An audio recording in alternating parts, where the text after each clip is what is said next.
maka saluran air ini di sebelahnya itu dulunya ada desa. Sebelahnya biasanya kan di saluran air pasti ada desa. Kemungkinan ya. Kemungkinan seperti mana? Saya sendiri dan warga sekitar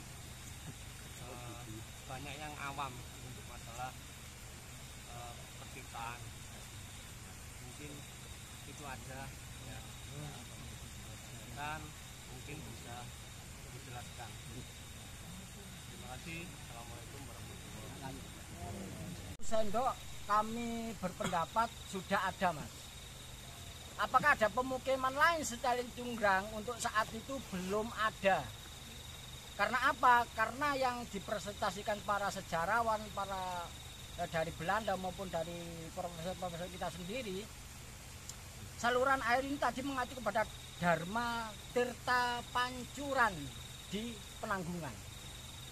Dan Mas Empu Sendok itu yang dibebani atau yang ditugasi melalui samgat, 2 orang samgat, Momahuma itu 2, Momahuma kali itu 2 orang, yaitu samgat yang bernama Patma tadi dan Anggahan Pukundala, untuk mengatur atau merawat bangunan yang di sana itu untuk dirawat warga Cunggrang.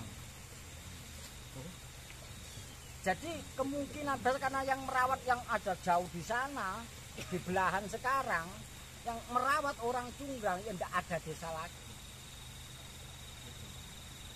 Tetapi kalau kita merujuk kepada negara Kertagama yang Pupu 78 tadi, kemungkinan sudah ada. Kenapa?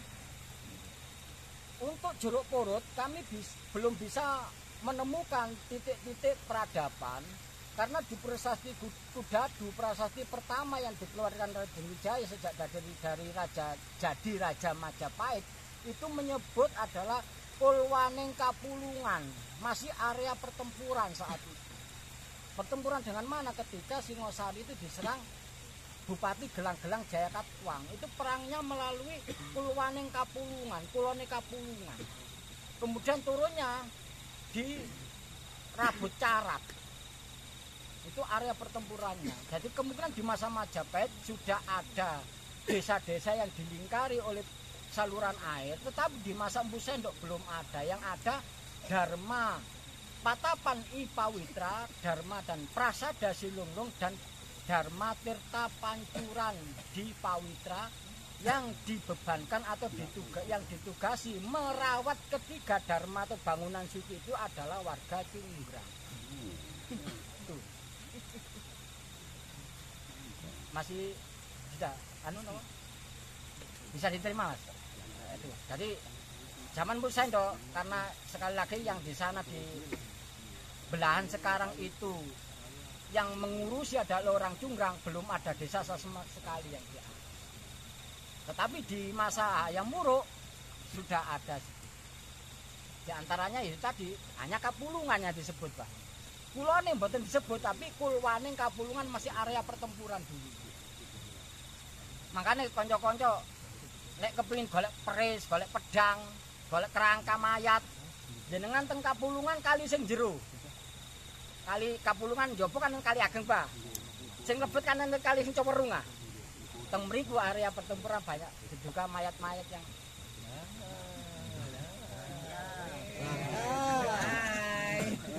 Kota. itu, Mas. Nggih. Anugerah kepada Wanua Cunggrang. Wanua itu desa. Zaman dulu desa disebut Wanua. Bahasa Jawa kunanya Wanua. Kadang juga disebut desa. Makanya Prasasti Canggu itu nyebut Nadipira Pradesa, desa tepian sungai. Jadi nama desa itu sudah Jawa kuno dulu juga nyebutnya desa atau Wanua, sama sebenarnya. Ada watak, tadi disebutkan dengan itu. Watak itu di atasnya Wanua. Itu jabatan struktural masa itu. Ya, ketika zaman Belanda dirubah semua struktur-struktur penamaan administrasi. Ya, dari residen turun ke bupati turun ke bawah apa Kedono, ya Kedono itu biasanya kecamatan ya sekarang. zaman Belanda, zaman Jepang muncullah kecamatan. Kecamatan itu zaman Jepang. Ya, kampung, kecamatan itu zaman Jepang. Jadi ketika kita belajar masa lalu, tadi kasih sudah jelaskan ada istilah Wanua. Nah, itu, ya. Wanua itu desa. Nah, sebesar apa desa Cunggrang yang disebutkan dalam percerita Cunggrang masa Sindok? Ya kita belum tahu seluas apa dulu. Karena biasanya prasasti itu ada yang menyebutkan Wanua Tebisiring namanya. Jadi ketika penganugerahan Sima itu diundang para rama. Rama itu orang sesepuh atau bisa diartikan kepala desa, desa sekitar. 4 penjuru desa Sima dihadiri oleh saksi 4 penjuru desa namanya Wanua Tebisiring. Desa sekitar sebagai saksi. Dan yang menarik zaman Sindok itu jauh sebelum masa Majapahit ya, abad 10 Sindok itu administrasinya dalam prasasti Sindok itu sangat detail sekali. Saya tambahkan, kalau Anda belajar nanti silakan di browsing. Sindok itu Raja Medang di Jawa Timur yang banyak sekali mengeluarkan prasasti. Dan prasastinya Sindok itu nggak hanya di Cunggrang, hampir seluruh Jawa Timur. Paling ujung barat itu di Nganjuk prasastinya. Prasasti apa masalahnya?